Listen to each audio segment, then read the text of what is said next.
All right, let's get right into it. For the last 80 years, one country, just one, has basically controlled the world's entire financial system. One currency has been the undisputed king. But right now, as we speak, in secret meetings from Rio all the way to Beijing, a new alliance is forming. A handful of nations are actually plotting to end that reign. Now, everyone says it's impossible. They say the American empire is just too big, too powerful. But what if they're wrong? Yeah, you heard that right. I took $100,000 of my own cash, money that, let's be honest, probably should have gone into a down payment on a house or, a responsible retirement fund, and I'm betting all of it on this financial rebellion. I am placing a massive bet against the single most dominant force in modern history, the US dollar. And this is the story of that absolutely insane bet. I'm going to document every single stomach-churning, nail-biting moment of this financial roller coaster right here. So if you want to see if I end up being a genius or, completely broke and living out of my car, do me a huge favor and just smash that subscribe button. It's literally the only way you'll see what happens next, and frankly, I'm going to need the moral support. Okay, now I've got to know where you stand. Drop a comment below. Are you Team Dollar or Team BRICS? Let the games begin. So here's the setup for this little financial duel I've cooked up. I've split the money into two corners. In this corner, weighing in is the reigning undefeated champion. We have a simple, some might say boring, classic S&P 500 fund. That's Team Dollar. And in the other corner, we have my challenger, the rival portfolio, which is a whole basket of investments spread across the BRICS nations. This is my $100,000 gamble on a new world order, an idea that's either going to make me look brilliant, or it's going to be a very, very expensive story to tell my grandkids. But to really understand the challenger, we first have to understand the champion. See, for almost a century, the US dollar hasn't just been another currency. Oh no, it's been the currency, the absolute god-king of global finance. So how did this even happen?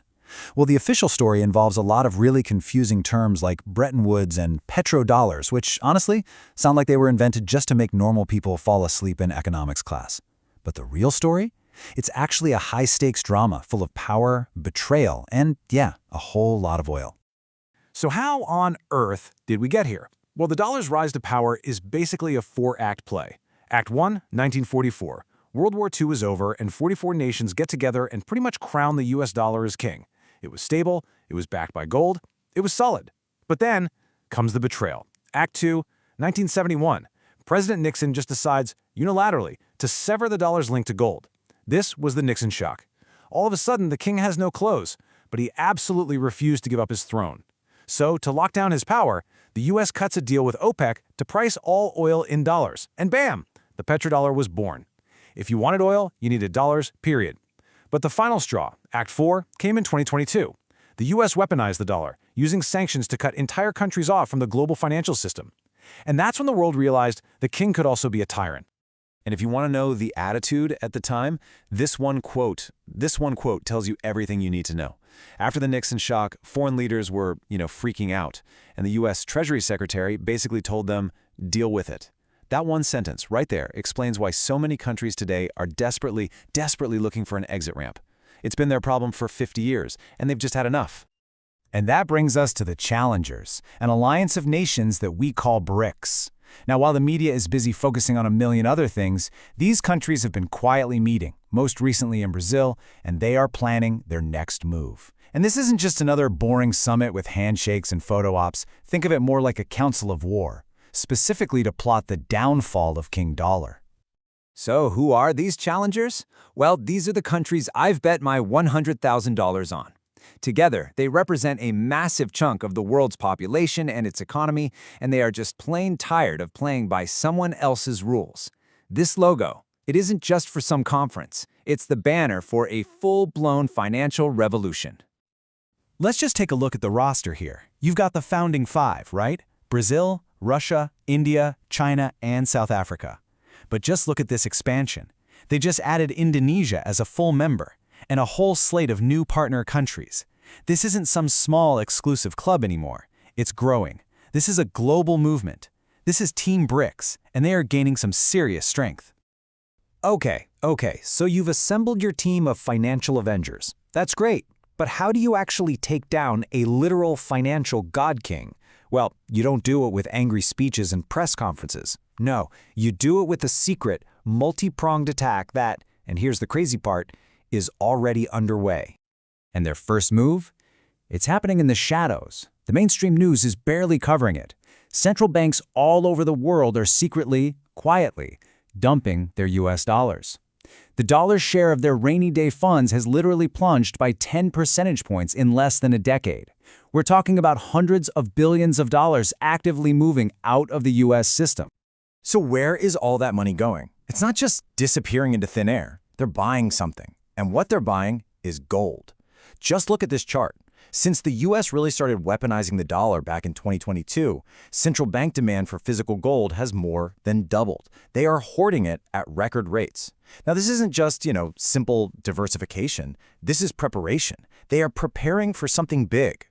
And while the whole alliance is stocking up on gold, the biggest player on the team, China, has been busy building a secret weapon. A piece of financial technology designed for one, and only one, purpose: to bypass the American system entirely.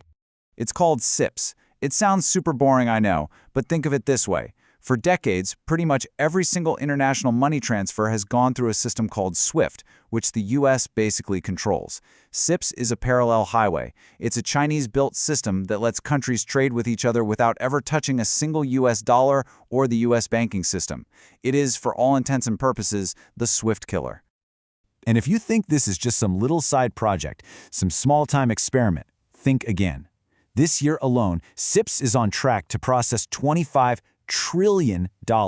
No, that is not a typo. 25 trillion.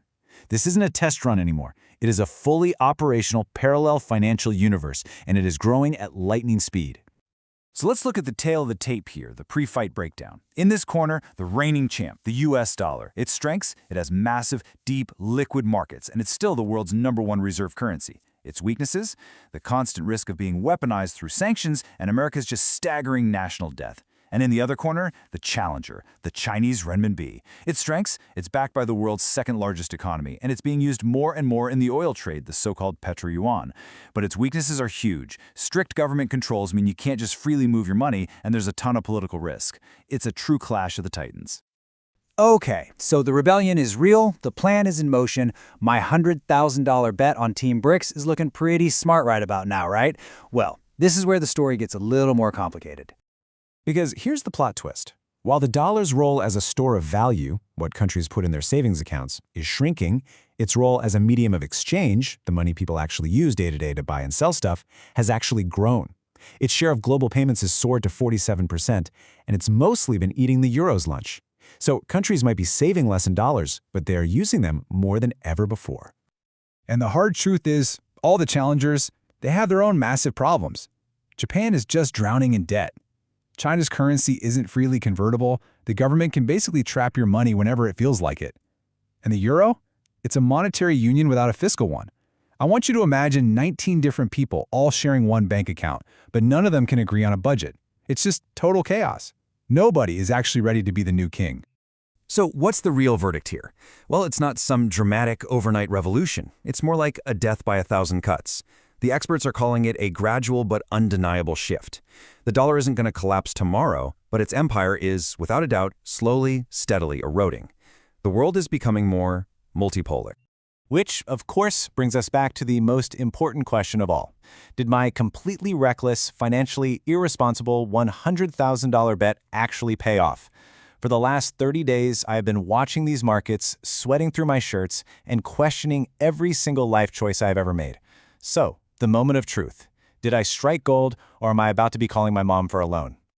After 30 days, the rival portfolio is up $7,843. And look, I would love to sit here and tell you this was all because of my financial genius, but honestly, it was mostly driven by a Brazilian commodities boom and one random Indian tech stock that just decided to go to the moon. I nearly had a heart attack when the Russian markets dipped for a bit, but for now, for this month, Team BRICS is winning.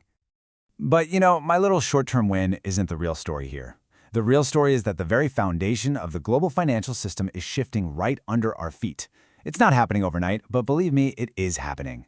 The reign of King Dollar isn't ending with a bang, but with a slow, steady retreat. The world is changing. So the only question left is your wallet ready for it?